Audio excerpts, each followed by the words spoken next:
So mga tol, sumagot na po ang bagong WBO International Featherweight Champion na si Elijah Pierce sa mga banat sa kanya ni General Casimero. Matatandaan po kasi matapos po patulugin ni Elijah Pierce ang kababayan natin na si Michael Dasmariñas nito lang nakaraang Sabado. Nagparamdam po si Casimero at nagpost ng picture niya at picture ni Elijah Pierce at sinabing kung siya daw ang makakalaban ni Elijah Pierce, iiyak daw ito sa harap niya at kapag kamao daw niya ang makatama dito kay Elijah Pierce, may kalalagyan daw ito. Bukod dyan, sinabi din ni Casimero mga tol na pupulbusin umano niya itong si Pierce. So nakarating nga po kay Elijah Pierce ang mga banat sa kanya ni Casimero. Hindi natin alam mga tol kung may naghatid ng balita kay Elijah Pierce at tinranslate sa salitang English, kaya siguro nalaman ni Elijah Pierce ang mga banat sa kanya ni Casimero.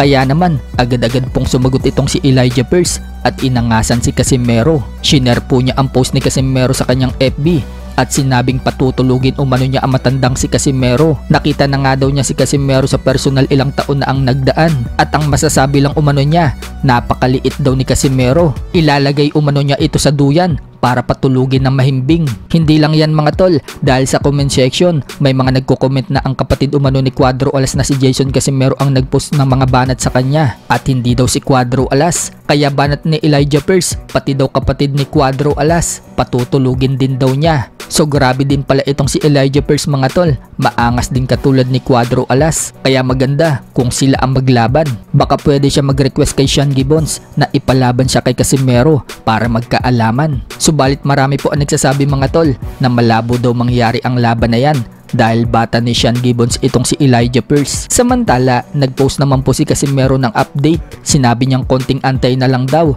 hindi matatapos ang taon na ito, magkakaroon na daw siya ng laban. Sa kabilang banda naman mga tol, 9 na araw pa nga lang po mula na matapos ang laban ni Legend Manny Pacquiao vs Mario Barrios na nauwi sa majority draw, balik ensayo na po agad si Pacquiao. Sa post po ni Merman Dominon Flores, nagsha-shadow boxing na po si Manny Pacquiao at yun nga, sinabi po sa caption mga tol, 9 na araw pa lang bago matapos ang laban, balik ensayo na daw si Pacquiao. So abangan natin mga tol kung sino ang sunod na makakalaban ni Pacquiao. Malaki pa rin talaga ang tsansa na si Romero pa rin daw ang makakalaban ni Pacquiao. So tingnan na lang po natin dahil itong si Ryan Garcia naghahabol din dito kay Romero ng rematch. Samantala, bago po maikasa ang laban ni Manny Pacquiao kay Barrios, sinabi ng Team Pacquiao na 3 bigating promoter umano ang nanligaw kay Pacquiao. Yan daw ang PBC, Matchroom Promotion ni Eddie Hearn at Torky Alalsik. Pero PBC daw o Premier Boxing Champions ang nakapagbigay na magandang offer kay Pacquiao. Ganyan pa rin daw kasikat si Manny Pacquiao, pinag-aagawan daw ng mga promoter. Sa ibang balita naman mga tol, Mami Junisha pinakita ang reaksyon sa laban ng anak niyang si Manny Pacquiao. Makikita mga tol na nananalangin si Mami D habang sumusuntok-suntok pa siya. Pinapanalangin nga po ni Mami D na wag daw mapahamak si Manny Pacquiao. At mukhang okay naman ang panalangin ni Mami D.